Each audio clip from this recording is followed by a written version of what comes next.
Thanks for being here, everybody. We're very lucky today to have David Kilcullen as our guest. And by the way, before I forget, I want to give a special shout out to the men of the 23rd Marine Regiment who are here as our guests. Thank you for your service. David Kilcullen is a counterinsurgency expert. He first, at least, came to my attention as part of the surge in Iraq in 2007, but his resume goes much deeper than that.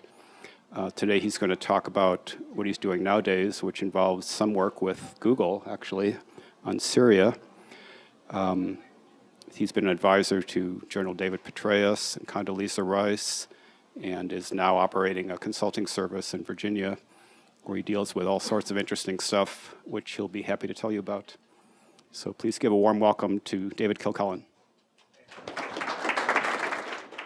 Thank you. It's actually great to be here on such a beautiful day in San Francisco. I was talking to a guy last night who said, the problem with San Francisco is it kind of makes you lazy. And I was like, well, what do you mean? He's like, well, yesterday I woke up and I had all this work to do, but then I thought, I think I'm just going to go for a hike with my wife. And, blew off the whole, and I'm like, yeah, I can totally see that. Every time I get off the plane in California, I'm like, why don't we live here again? So thank you for spending an hour of a beautiful day inside with me when you could be out doing a bunch of other stuff. Obviously, I just wrote this book, which is kind of why I'm here, but I thought what I would do is just hit up some of the main ideas in the book rather than try to kind of give you a full download. And then we can, maybe in Q&A, we can kick those around and discuss some of the main stuff that comes out of it and see what you guys are most interested in talking about. I began writing the book in September of 2009 after getting ambushed in Afghanistan. It's not the first or in fact the last time that I've been ambushed in Afghanistan, but this particular one was kind of interesting. It was the classic late afternoon ambush scenario that you get in Afghanistan, because most of eastern Afghanistan has a very, very narrow set of valleys that have settlement patterns of basically people live in the bottom of the valleys. Nobody lives on the mountains themselves, and there's usually only one road running down the middle of each valley. So if you go up that valley in the morning, essentially everyone in that whole community knows exactly where you're going to be at 4 o'clock in the afternoon. You're going to be driving down the valley, right? And in fact, Afghan families have ambush spots like, families in the Chesapeake Bay have fishing spots, or families out here. They don't have to go through the full complex planning process that an infantry small unit does when it decides to do an ambush.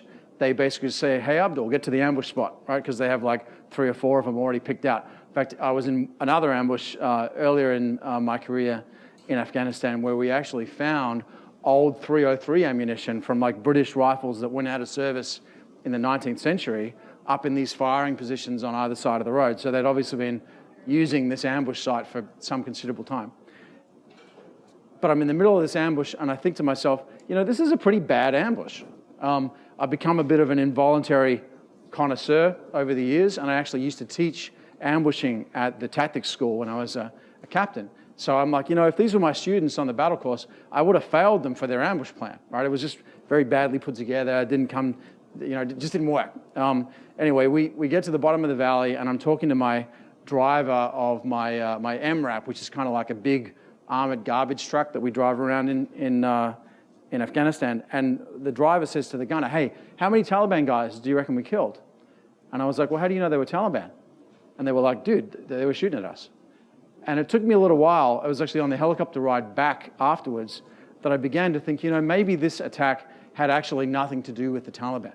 And when I started to think about what we'd been doing in that valley for the preceding 2 or 3 years and the way that we'd laid down a series of projects to help the community and how that had actually disempowered other people in the community and created a big imbalance of resources going into some villages and not into others, I started to realize that actually there's a lot more that meets the eye in a place like Eastern Afghanistan around stuff like contracting and around denial of access to services and the way that people kind of interact with this giant tsunami of contracting and aid money that comes into Afghanistan. About 14 times the size of the total Afghan government budget is our aid programming in Afghanistan.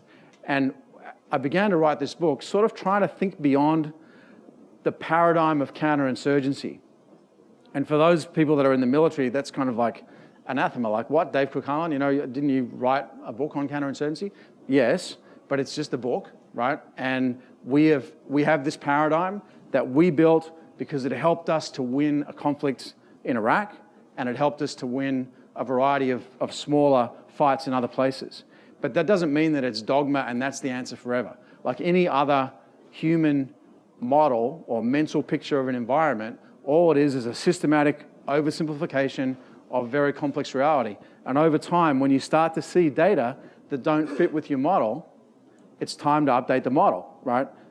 And so what I've been doing over the past 3 or 4 years is thinking beyond that and actually reaching back into some work that I previously did when I was in the Australian military, looking at urbanized environments. And I'm going to talk about that a lot in a minute, but I just want to set the context. Ever since 9/11, the military in particular, but also aid agencies, diplomatic services, a variety of other organizations have gotten really good at the kind of stuff that I was doing in Eastern Afghanistan when I got shot up in 2009, right? Remote environments, tribal communities, landlocked countries like Afghanistan, the work that we do in little remote frontier outposts has become, I think, dramatically better quality than it was a decade ago.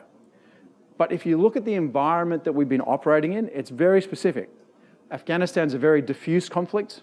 The conflict mostly happens in rural environments, not in the cities. It happens in this kind of landlocked, mountainous, arid, not very heavily populated environment. And most importantly, it's a very low bandwidth, low connectivity environment.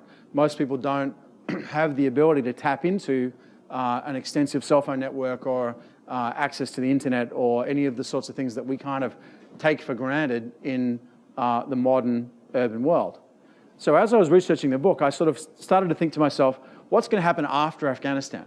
Now, it's kind of become fashionable in the politics world and the foreign policy discussions in Washington to kind of act like the war in Afghanistan is already over, right? Like we don't currently have all these troops out there fighting and dying on the ground, or diplomats doing the work they're doing, or aid agencies or other people doing the hard work in Afghanistan, like that's all finished. Actually, our friends are still out there doing this stuff on the ground, and I think it's really important to not forget that. That said, it's pretty clear that the conflict is going to start winding down in the next year or two. And it's worth asking yourself, what does the future environment look like? Does it look like Afghanistan, or does it look like something else? And a lot of the book is sort of my exploration of that question. When I look at the future environment, what I see is a very high degree of what you might call operational continuity, right? The stuff that we do, we will keep on doing mostly that kind of stuff in the future environment. As an example of that, if you go back in US military history to about the middle of the 19th century, around the time of the Mexican War, and you start a timeline then and you run it forward to now, you find a really, really consistent pattern in US military history, where we do a large-scale or long-duration irregular warfare campaign about once every 20 to 25 years, and we do small ones on a scale of sort of Kosovo or East Timor or Sierra Leone about once every 5 to 10 years in between. And that pattern is not only very consistent, it appears to be totally unaffected by policymakers' preferences, right? So beginning of last year, President Obama gave direction to the US military where he said, we're going to get out of the business of doing large-scale, long-duration stabilization operations or counterinsurgency. So we're not going to structure the force for that anymore. Turns out President Clinton said basically the same thing in 1992. Candidate Bush, George W. Bush, said the same thing in 2000. President Johnson said the same thing in 1964. Like, you can run this back and you'll find about 7 presidents in the 20th century alone making basically the same comment, and it has zero effect on how often we get into these kinds of conflicts. Across the planet, since the end of the Napoleonic Wars, roughly 80% of all conflict has been intrastate, that is within communities within one country, or it's involved a non-state armed group like pirates or insurgents or some other kind of combatant that is not a nation state. So that is, in fact, that's the typical environment that we operate, or the typical type of work that we do. But the environment that we've operated in the past is not the environment that we're going to look at. So operational continuity, but a strong environmental discontinuity between what's coming and what we've been doing in the last decade, this kind of landlocked, remote, rural environment. Now, American forces, particularly the Army and the Marine Corps, were very heavily involved in urban fighting in Iraq. So talking to an American audience, it's easy to think that actually we have a lot of experience globally in urban operations. That's actually not true. There were 50 countries in Iraq, 51 in Afghanistan. The only one of those that was involved in any significant urban fighting was the American military in Baghdad. When I deployed to Baghdad and Ramadi and all the other areas around that in the American sector, when I deployed to Baghdad in February of 2007, at that time, more than 50% of total combat action in the war in Iraq was happening inside Baghdad city limits, which is a purely US theater. Everybody else engaged in the conflict was out in more remote rural environments where, frankly, there was a lot less violence going on. So for most of the 50 countries that were in Iraq, normal is not urban. Normal is farms, little villages, rural districts, not a lot of fighting, more like sort of peacekeeping and stabilization. And for everybody that went to Afghanistan, you're dealing with this kind of rural, diffuse environment. But looking forward, I see 4 big trends that are actually changing the environment and will shape how we operate or where we operate in the future. And those trends are population, urbanization, littoralization, which is just the tendency for things to cluster on coastlines, and then most importantly, electronic networked connectivity. Now those first 3 trends are old. They've been around for at least 200 years, since the beginning of the European Industrial Revolution. They're also very well understood in the military in particular. But I'm going to just talk about them briefly before I go to what I think is the more important one, which is connectivity. So population growth. At the beginning of the US Industrial Revolution the European Industrial Revolution in 1750, the total population of the planet was about 750 million people. It took 150 years for that population to double through the sort of first century and a half of industrialization and the invention of things like new ways to think about irrigation, new ways to think about crops, concentration of population in urban environments, improvements in public health, all those sorts of things led to this kind of population growth process that began in the middle of the 18th century. By 1900, we're at 1.5 billion people, so we've doubled the population of the planet in about 150 years. We then double that population again in only 60 years by 1960.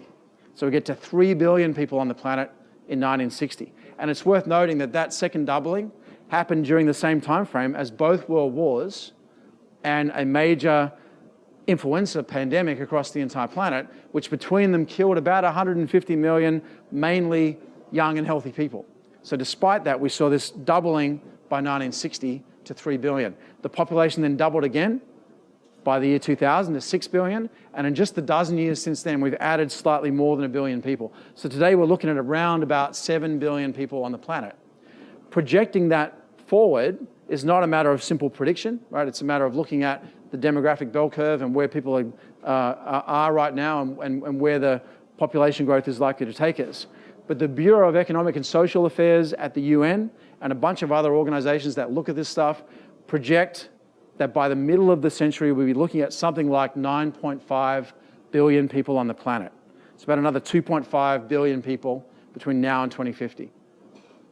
There's a projection that the populations are going to top out at around that level and stay at essentially 9.5 billion by 2050. That's based on certain assumptions about what happens to birth rate when GDP increases, and they may not actually play out. So we're looking at least 2.5 billion more people on the planet in our generation.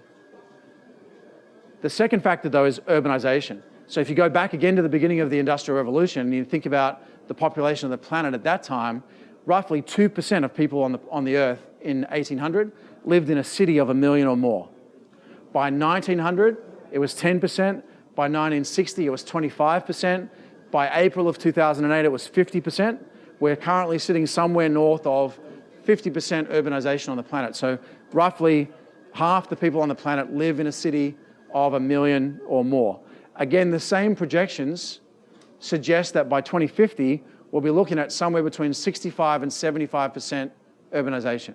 So somewhere around the current population of the planet, 7 billion people, will be living in a large city by the middle of the century.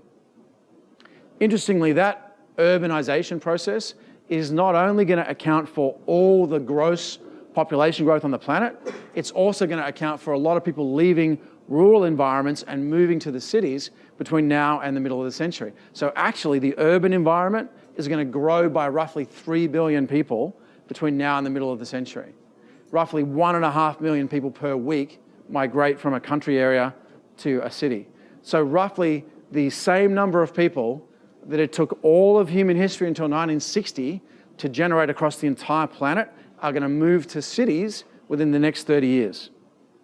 Edgar Peters, who's the head of the Africa City Centre in Cape Town in South Africa, says we're looking at dramatic disruptive change in just one generation because of that urbanisation and population growth. That's not all, though. Those urban environments will not be evenly distributed across the surface of the earth. They'll be almost entirely in the developing world, in low and middle income countries. This is not a phenomenon that we see in Europe and the United States. It's a phenomenon of sub-Saharan Africa, that Mediterranean basin, South Asia, Latin America, the Caribbean. It's not evenly distributed, it's developing world cities. And those cities are overwhelmingly located on coastlines for reasons of basic physics, right? When you want to move heavy, large stuff around for all of human history, and still now, it's been a hell of a lot easier to move that around by water than on land. So cities have tended to cluster against large bodies of water on rivers or major river deltas, lakes, or on coastlines. Already today, 80% of people on the planet live within 50 miles of the sea. And of course, we're dealing with what systems theorists would call sensitivity to initial conditions here. So as urbanization takes place, it's not happening against the background of an evenly distributed, human population. Cities are already on coastlines. So as people move to existing cities, they're going to be moving to coastlines. So we're going to see a population that's incredibly clustered in urban environments in third world cities on coastlines. Obviously, that changes the environment in which we operate. But actually, the military well understood this stuff 25 years ago. So a Marine general called Krulak wrote about a thing called the Three-Block War in the 1990s, and he had guys like Ralph Peters and Robert Scales, and these are all military theorists that I'm mentioning, who really focused on the problems of what we call the urban littoral back in the 1990s. And I wrote some stuff on this. It was pretty well understood in the community at that point. But what's happened is the military since 9/11 has been dragged off into this other environment. Now, I wouldn't call Afghanistan a geographical fluke, right? There are deserts and mountains and jungles where conflict is going to occur in the future. But because conflict tends to happen where people live, and the general parameters of human civilization shape the parameters within which conflict happens, the majority of conflict on the planet, like the majority of everything on the planet, is going to happen in third world coastal cities by the middle of the century. And I can talk more in detail in the Q&A, if you like, about the data that supports that. But what's really interesting to me is not these old trends. They've been around for a long time and they're well understood. What's interesting is the new trend, which is connectivity. Now, I'm talking to a bunch of people at Google, so I probably don't need to go into the level of detail on this that I have with some of the other folks that I've spoken to, but just a couple of data points. In the year 2000, there were 30,000 cell phones in Nigeria. Today, there are 113 million. Last year, I spent some time walking around Mogadishu, engaging with the community there on some work we were doing. And, Mogadishu is a city that survived for 20 years without a government or a central state. 24% of people that live in Mogadishu own and use a cell phone. There are 4 major cell phone companies. Internet access from Mogadishu is actually a lot easier than from parts of the United States if you want to talk to people, because you're very closely geographically connected to the international undersea cable network. There's a market in the middle of Mogadishu called the Bakara Market, which was the scene of a big gun battle about 20 years ago. On the ground floor of that market is a currency trading exchange where people are on the internet and on their cell phones, and they're trading the Somali shilling, which is a currency, again, that survived for 20 years without a central bank, It floats on international exchange rates. It gets updated 5 times a day. And the traders on that floor punch out a SMS text message to everybody that trades in the city 5 times a day with the current exchange rate. And so you have all these traders out there on their cell phones all the time tapping into a global pattern of commerce.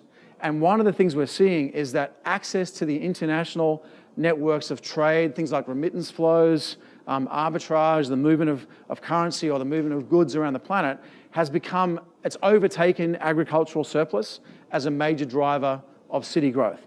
So Mogadishu is not a city that can be sustained by the rest of the Somali economy, right? The reason that it's there and it's that big is it's a trading city. It's always been that, but now it's not just a trading city that sends charcoal to Yemen or sends cart around the rest of the country and engages in basic commodities trading. It's also a trading city that's international because you have 800,000 Somalis in the international diaspora, and they're connected to the 7.5 million Somalis that live in the country in a way that just never was possible before. Another example, we mentioned Syria earlier. Until 2000, there was virtually no internet, no satellite television, and no cell phone access in Syria. Hafez al-Assad, the president of Syria from the 1970s, came from peasant stock. He was a bit of a Luddite. He wasn't that interested in allowing Syrians to connect to the rest of the world for a variety of obvious reasons. And he essentially denied access to all this kind of connectivity until his death in 2000. His son, though, Bashar al-Assad, was a bit more of a computer nerd. I mean, he was the president of the Syrian Computer Society before becoming president. He was a bit of an AV club guy at college. You know, he was quite interested in this issue of sort of connectivity. Ironically, under the previous regime, you could get a satellite dish, but you did that by getting it on the black market from the Syrian military, who would happily sell you one and then track all your usage of that satellite dish thereafter. But after 2000, there was this period known as the Damascus Spring, when Bashar al-Assad sort of threw open electronic connectivity, and we saw this massive surge in cell phone usage, in internet access, in access to satellite television. And actually, if you look at the other cities and other countries involved in the Arab Spring, you see a very, very similar pattern of this explosion of connectivity after 2000. When the uprising came in 2011, that fundamentally changed the way that the conflict developed in Syria. Unlike the 1980s, when the regime was able to crush one city at a time because people didn't know what was going on, this time people were able to talk to each other, and the uprising spread across about half a dozen cities on the first day, and it reached 20 cities in the first 2 weeks. And so the regime was not able to get ahead of the curve this time. The other critical difference that we've seen in all the Arab Spring conflicts is the way that a tech-savvy, connected population that is able to access technical instructions, but also physical manufacturing facilities, can rapidly generate weaponry and capabilities that just weren't available even a decade ago. And we can talk in more detail in Q&A if you like about that, but I'll just give you one example. In the Aleppo area, which is in northern Syria, last year, a bunch of guys in the Syrian Free Army downloaded a bunch of instructions off the internet and started producing their own mortar systems, which they use Google Android phones to control.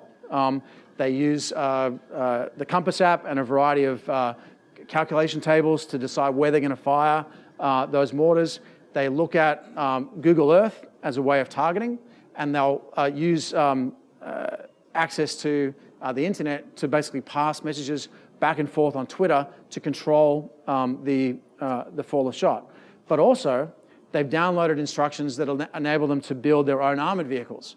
So in a backyard factory in Aleppo last year, a bunch of guys made this thing called Al-Shams, which is their sort of lightweight tank that has a mini miner chassis, right? It's about 6 feet long and about 3.5 feet wide.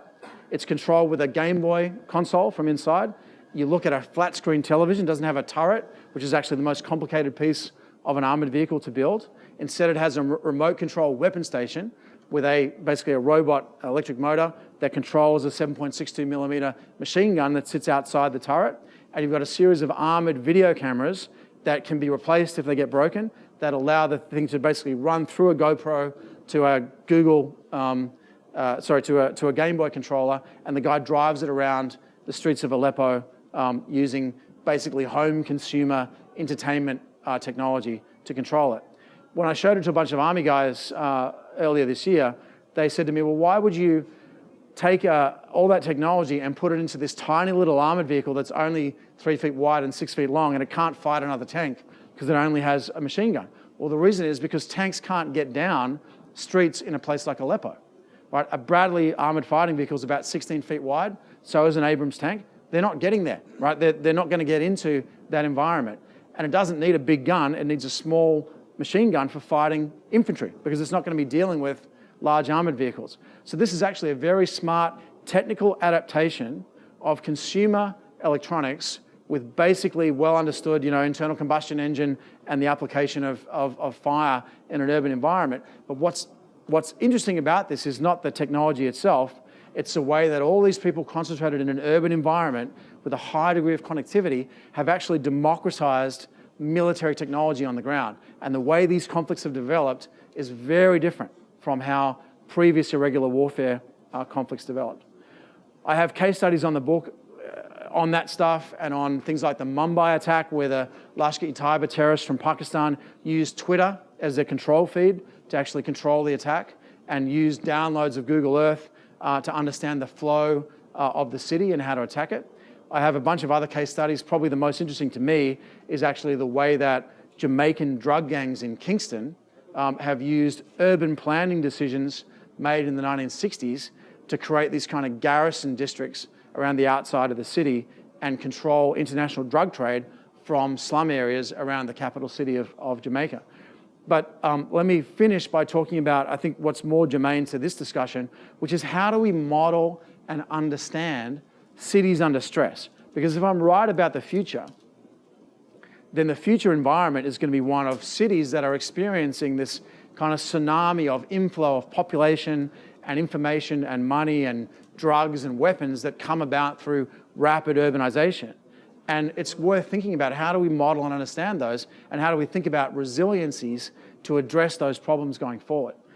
So briefly on that, in looking at this in the book, I go back to Karl Marx, weirdly enough, right? So Marx, whatever else he may have been, was a social scientist who's looking at European cities 100 years after the beginning of that industrial revolution process that I was talking about earlier. So in the 1850s, Marx is looking at Paris and Berlin and London, and he's saying, what is it about these cities that gives rise to the environment of urban squalor that is famously written about by people like Victor Hugo and Charles Dickens? Like, what is it that gives rise to that? And he talks about what he calls a metabolic rift, okay? So that people that are used to living in a rural environment, where most of the people that you rely on for day-to-day survival are people that you're either related to or you know personally, and you're in this kind of organic structure, you then find yourself in a large urban environment where everything's depersonalized, and you now rely on these large institutionalized, distantiated systems that are essentially lots of moving parts that all have to work together or the whole thing falls over. And he talks about how that creates this kind of social rift in the way that people look at each other, but it kind of disassociates them from the means of survival. This idea sits fallow in urban planning for about 100 years, and then a guy called Abel Wallman picks it up in the 1960s, who's an urban planner, and he writes an article that's actually very seminal in urban ecology, where he talks about the metabolism of cities. And Wallman's argument is pretty straightforward. It's like if you imagine your body as a system with various inputs and intakes of water, fuel, food, and so on, that come into your body, and there are transformative processes that result in energy and biomass and so on, but they also result in toxins that have to be metabolized and dealt with. And if your body doesn't have the carrying capacity, the metabolic systems in place to deal with those toxins, then you're going to get sick. He says you can apply the same idea to a city. It has various inputs and inflows, it has various transformative processes, and if the inflows overwhelm the carrying capacity of the system, then you're going to see the emergence of toxins that are going to result in stuff like pollution, air pollution, water pollution, and so on. Now, this idea is very common now in urban ecology in the physical sense, right? Carbon, water, air, how these things flow through an urban system. And there are models that we use, and there are material flow analysis systems that we apply to understand that. what I've done and what a lot of other people have done in looking at cities in the last 10 or 20 years is to do what I would call a non-material flow analysis, right? So instead of looking at water or carbon, look at information and money and people and weapons and drugs and say, does the city have the carrying capacity to deal with those flows, or is it in fact getting overwhelmed? And when you apply those kinds of models to cities under stress, it turns out you can start looking at them in a very different way. And I can give you, again, some examples in Q&A from places we've worked in Africa and Latin America to understand how a city can be seen as essentially a pattern of intersecting flows rather than just a piece of urbanized terrain. Modeling that, we have found, relies on a combination of big data, remote observation of honest signals from the urban environment with field teams that can understand what's beneath that data. So we did a lot of work initially in Afghanistan and then subsequently in Syria and a bunch of other places in looking at environments that are under stress and trying to understand what was going on by remote observation. After a while, we realized that that doesn't actually give you the answer you're looking for. It's like looking at a jungle canopy from above. You can see the trees, but you don't know what's underneath. And it turns out that you have to put a field team on the ground to figure out what is the delta between the observed data and what you can see on the ground before you can start to make predictive analysis about what you're looking at. So I'll give you one example, and unfortunately, Google doesn't come into this story because you guys charge for use of Google Earth data. But we used OpenStreetMap, which is the sort of wiki version of Google Earth, to work with a series of communities, mainly women's groups and a violence observatory in a large African city on a coastline that has a number of slums that are experiencing a really high degree of violence. Now, why women? One of the reasons that women are really important in this environment, there's actually two reasons. One is because they are consistently excluded from the analysis, right? So when you go and start looking at environments on the ground, typically you end up speaking with elite class urban males that speak English, which is a pretty small subset of the environment, actually, when you want to understand what's really going on. But much more importantly, in my view, is that something like 80% of the people that own businesses and employ people in slums are actually women. And the reason for that is pretty obvious. A lot of these slums don't have a lot of jobs. Like if you live in La Rocinha, which is a favela outside of Rio, you're not going to work in La Rocinha. You're going to work downtown where the rich people need you to sweep streets and run the airport traffic handling, baggage handling system or drive taxis. That's where the work is if you're a guy in La Rocinha. If you want to work in the favela and you want to run a business or you want to employ people, then you're probably part of this kind of network of women small business owners that are actually pretty common in these environments. So we work with these women's groups to understand threat and risk in their slum. And if you think about it, when you walk through an urban environment, you don't know if you're going to be mugged, but you do know if it is going to happen, it'll probably be like over there. There's just something about the environment that tells you that it's risky. And we built a map which essentially reflected the community's perception of risk in different specific areas within a slum. And it's interesting when you compare that to the police data that the police have, which is again, remote observation, you would think that the government of a large African city would know what's going on in its environment. Mostly they don't. You can look at these things and you can identify any building off of Google Earth, but if you talk to somebody from the government, it's pretty rare for them to be able to tell you what that building is. Even if they know what the building is, most of these streets don't have street names, there are no house addresses, so there's no way to record that information. So we built these kind of spatial models of where the community felt unsafe. And when we began looking at them, we realized that actually these places have a visual signature. There's something about them that's different. The size of houses, the number of bends in a given distance of road, how wide the streets are, the density of urban lighting. There's a whole variety of things that make these areas look different. And often humans can't tell that, but machines can. And when you back up to a large-scale model or a large-scale picture, just a satellite image of a city, you can start to pick these environments off the map because you know what you're looking for because you've done the field work, right? So just the big data is not enough and just the field work is not enough. The magic happens at the connectivity between field teams that understand the environment who are almost always entirely indigenous local inhabitants of that environment and people sitting remotely who can understand the bigger sort of large end perspective. And so a lot of what we do now in places in Africa and Latin America and the Middle East is founded on an idea that we call co-design, where we bring a small external team with certain kinds of technical or functional knowledge into an environment where they work closely under the direction of the local community. And I'm going to take this back to warfare. I really first experienced that in Iraq when we finally began to turn around what we've been doing in Iraq. And I'm going to end with this story and then I'll throw it open to questions. When I first went into Iraq in 2006, we were in freefall. 3,000 civilians were getting killed in just Baghdad city alone every week. That's a 9/11 every week. By September of 2007, we'd reduced that to the point where a few people getting killed was a bad night. 100 was a terrible week. 95% reduction in violence in just a 7-month period in Iraq. How did we do that? It wasn't because we had this great new counterinsurgency manual, right? That helped. It wasn't because we had a president who was very engaged, although we wouldn't have been able to do it without that. But actually, it was because we finally did something that we'd never really done before, which is to actually start talking to the Iraqis about how to defend their neighborhoods. So before that, we had typically gone into an Iraqi neighborhood and we would sort of swat the locals out of the way and we'd say, sit down, shut up, we have the answer to your problem. We're going to back up the sort of democracy truck. We're going to unpack the solution and you guys will be very happy with the result. And what had happened was not that. What had happened was a city that had basically torn itself apart for the sort of 12 to 18 months before the surge began.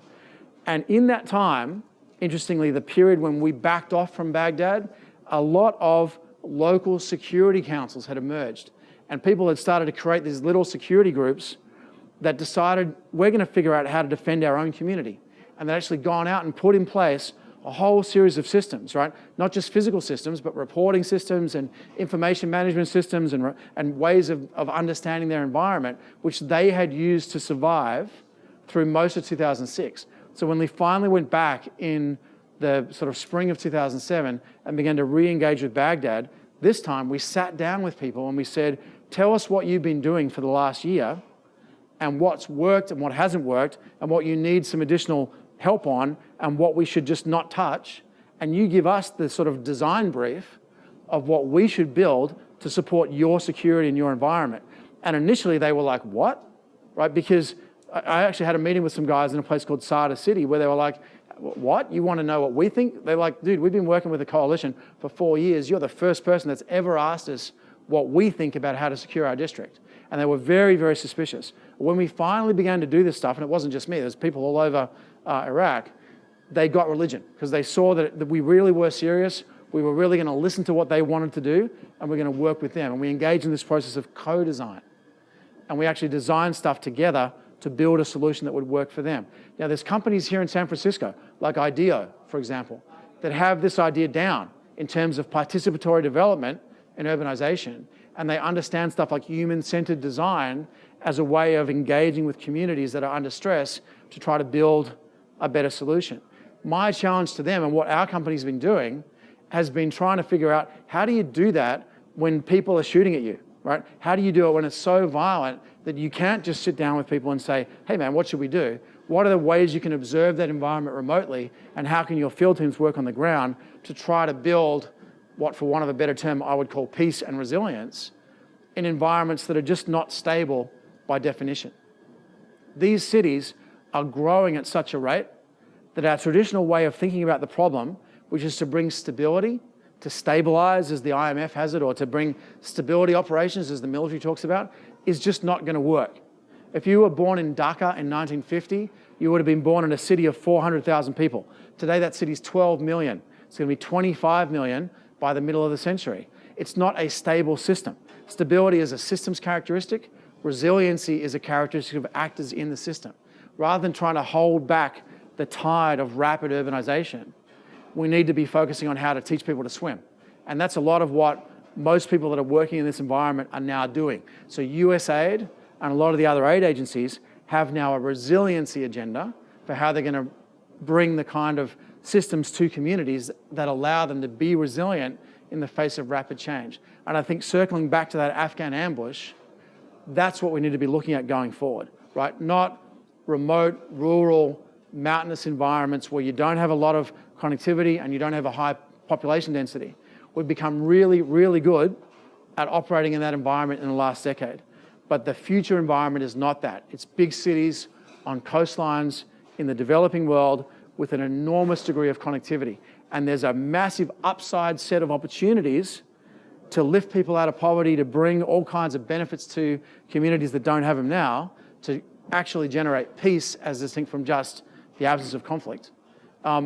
That opportunity is there alongside a huge set of risks that will confront us if we don't deal with this massive population tsunami that's bearing down on coastal cities in the next generation.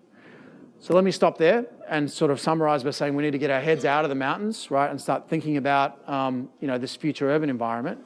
And I'm going to throw the floor open to questions. So I don't know how you want to run it. If you guys want to nominate, and we'll go from there. When we were speaking earlier, you had talked about inoculating cities with some resiliency as they're going through this rapid growth. Could you talk a little bit more about that, please? So great point, Chris. So we're not just talking about cities that are there now, right?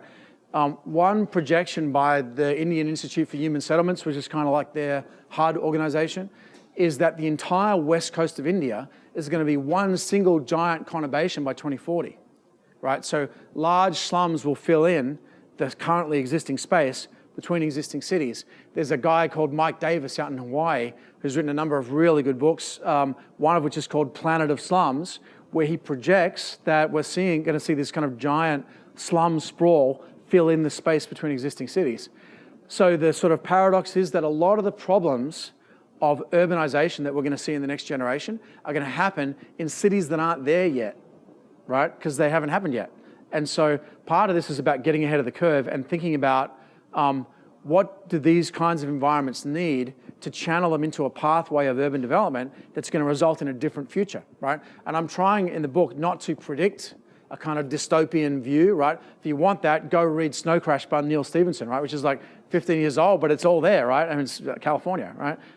So, this stuff's been figured out, as a sort of dystopian vision already. What I'm doing is making a projection based on current data and saying it doesn't have to be that future, right? It can actually be different.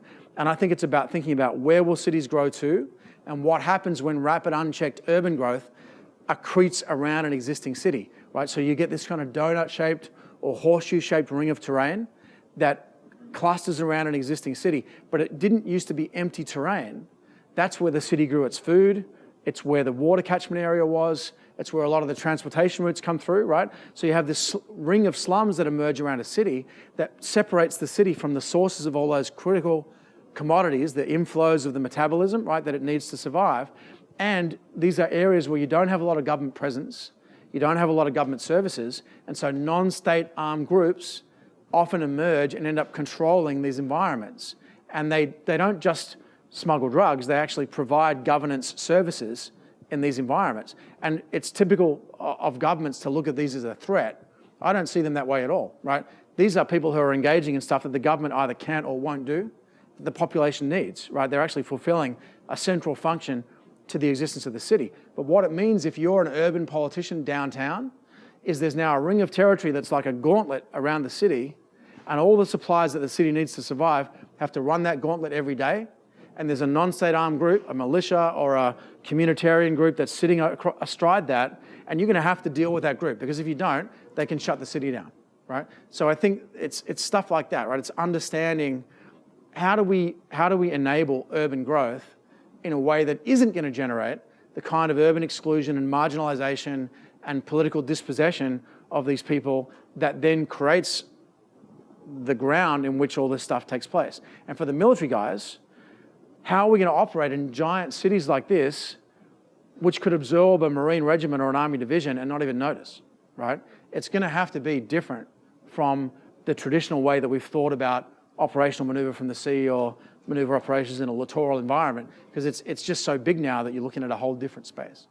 A lot more to talk about on that, but I think getting ahead of the curve is about predicting where are the problems going to be in cities that haven't even happened yet, and how do you understand the resiliencies that prevent this kind of symptoms from developing and just stop them in their tracks. Thanks for coming.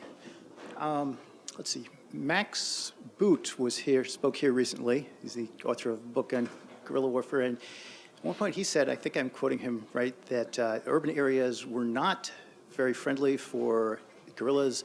And his reason was that it's too exposed. You can't have meetings and organize. You can't do rifle practice. Clearly, you disagree. Do you think that's a factor? Or what's Well, your I think thinking on this? Max has produced a great book in his latest book, and I have a lot of respect for his point of view. And I think if you look at the big sweep of history of guerrillas, which is what he's doing in the book, he's right that traditionally guerrillas don't operate in cities and haven't had a great degree of success in cities. And the reason for that is guerrillas go to where the cover is, right? They go to where they can hide. And for most of human history, that's been mountains and jungles. But today we have foliage penetrating radar that can see through jungles. And we've got drones that can sit on top of a mountain range 24 hours a day and tell you where the bad guys are. There's not a lot of cover in the rural environment anymore. The cover is in the cities. And there's another key idea that comes in here, which is the idea of legibility. So there's a great guy up at Yale called James C. Scott, who's a professor. I don't think you can be a professor of anarchist studies, but that's basically what he is. And he wrote an awesome book called Seeing Like a State, where he talks about how what governments try to do is they try to make environments legible, right? So they can read and interpret. And if you work in Google, you basically work in a giant legibility project, right? Trying to make the entire planet legible so that people can understand that and do things with it. There are huge parts of the planet that are not legible, and most of those places now are in cities, right? They're not in well-developed, well-designed cities. They're in these clusters of slums where there's no street addresses and there's no house numbers, and you can spot a building from space, but you don't know what's there, and there's no way to understand who lives there. Now that we have things like GDELT, right, the global database of events, language, and tone, which has been built for about 15 years or so, and we have Twitter feeds that we can geolocate, and there's things that are emerging that allow us to make cities more legible than they've been in the past. But I believe the balance has shifted so that the urban environment is now the safer environment for irregular operators compared to the countryside. That doesn't mean we won't see conflict in the mountains and in the jungles. Like, we most definitely will. But irregular conflict tends to happen where people live. The vast majority of people are going to be in urban environments, and the city now is the area where you've got more cover than the rural environment. So I think Max is right as a historical statement about what the history of irregular conflict has been, but I think we're kind of at a watershed where going forward, we're going to see increasing preponderance of this kind of conflict happening, not in downtown cities, but in slums and in this ring of uncontrolled, illegible territory around the outside. So you talk about where you think the slums are going to grow and try to get ahead of it, but it seems like any service you do in that area before the slums is just going to draw the people there and bring the slum sooner. If you put schools in parks, you're just going to end up with slums at the schools and parks. Right. How do you get ahead of it when the real problem is just too much people with not enough jobs? Right. Great. This is a great point. In fact, there's a woman called Sheila Patel who runs an organization called Spark in Mumbai who makes this point, right? She says, the government has decided not to provide services to people in slums because that they think is going to attract people to the slums. One of the great examples of that is sanitation. So the Indian government says that an acceptable level of sanitation is 1 toilet per 50 people. Right now it's 1 toilet per 600 people in many of the slums in Mumbai. And she says, as if people move to slums just because they want access to a toilet, right? There's plenty of places to crap in the woods, right? Actually, people are moving to cities because of economic opportunity. And I also think, and we see this in a number of places, because of the connectivity differential between rural environments and the urban environment. If now the way that you make your money is by access to a globalized economy, and you need connectivity to do that, and there's a connectivity differential between the rural environment where you don't have that connectivity and the urban environment when you do, then one of the major reasons why people are moving to cities is because that's where the Wi-Fi is, that's where the internet is, that's where the density of cell phone coverage is that allows you to tap into that environment. So I think that tells you that there are 3 ways to really address this. One is to sort of attack the supply side, right? To do things in the rural environment that make it better for people that are there so that they don't decide, hey, we're going to pick up and move to urban environments at quite the same rate. So, more rural Wi-Fi, better access to cell phones in the countryside, water, sanitation, education, conflict resolution, in the kinds of conflicts we're talking about here that will still happen in the rural environment, that's a sort of that's a supply side problem of how do you address people deciding to move to the city.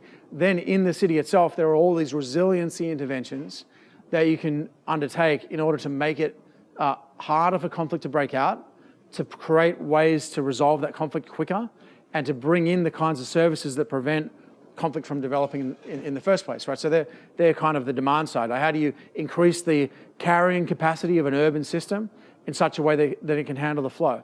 But then ultimately, though, I think nothing we can do is going to stop the giant, tendency of populations to move to urban environments. It's more about helping people cope better, right, with the environment they find themselves in than about sort of turning off the tap. I just have trouble seeing how to grow resiliency when it means a slum is stronger because more people live there. I mean, that's resiliency. In the anti-fragile sense, you get stronger because more people come. Yeah. I don't see how to do that. There's actually, well, you should buy my book then, because there's a lot of case studies in there. And the last chapter, I look at several examples of things that I think suggest ways to think about this. I would just say I'm not suggesting that I have the answer, right? What I'm doing is pointing to two things. One is there's this problem out there, which we need to be thinking about. And I think that actually in the urban studies environment, and actually a lot of people in the data science community, people are already thinking about that. But the military has been kind of sidetracked into this other environment for the last decade. And as we come back out of that environment, I think we have to put that conversation back together again and have people that really understand, military and law enforcement and all these kinds of other kinds of operations in the environment re-engage with a debate that's actually moved on a lot in the last 12 years while we've been busy in Afghanistan. And the other thing that I think is to re-emphasize this issue of littoral, because being on a coastline is different from being in a city elsewhere, right? Just one example of that. Last year, for the first time in history, there was a simultaneous outbreak of cholera in 4 West African countries during the monsoon season. And the reason for that is people have moved to slums on the outskirts of these cities. A lot of those slums are built on stilts over the sea. They don't have sanitation.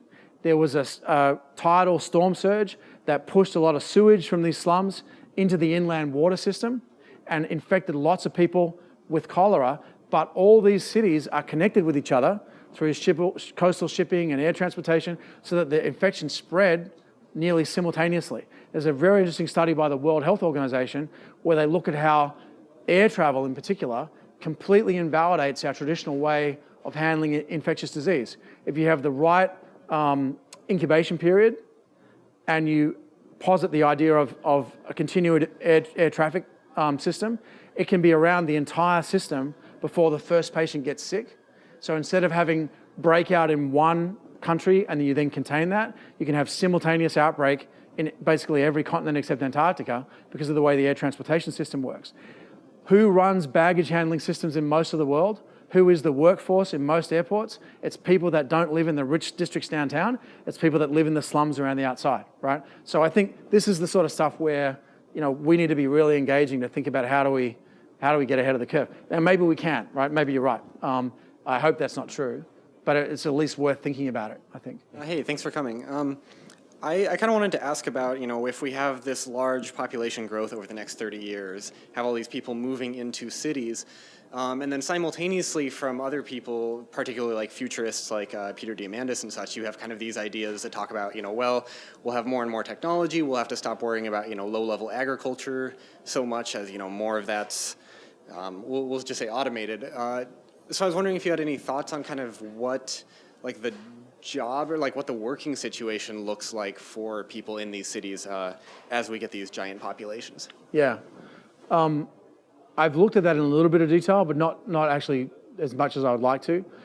I think there's a whole additional study here that's not only focused on employment, but is focused on the intersection of various things that the aid and development community kind of takes for granted, right?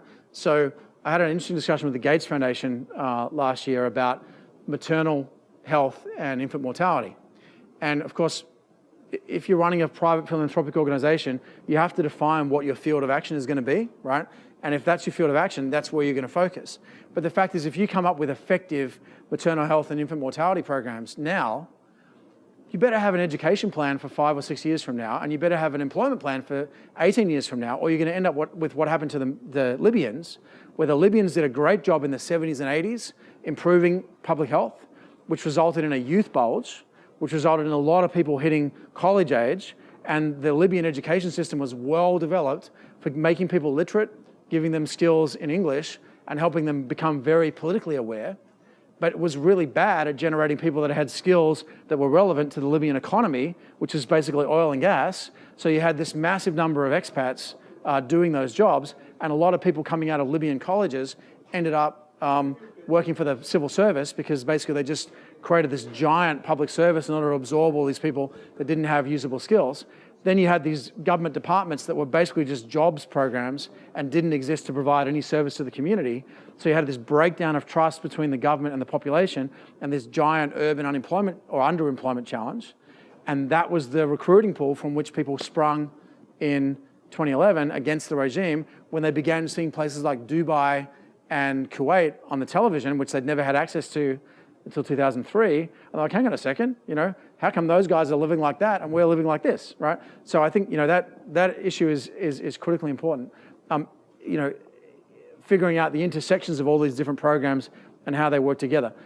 I think, and this is just my point of view, based on not a huge amount of data, but just based on observing a lot of these cities, there's a lot of jobs out there that are emerging through kind of self-synchronization at the local level, right? So if you want to go on, your Google mapping app and you live in Lagos and you want to check the traffic, it's useless because it's red all the time, right? It's just, Lagosians have words for traffic like Eskimos have words for snow, right? There's so many people there. It's the infrastructure of a medium-sized town with a population the size of Australia, basically, right? And it's always red.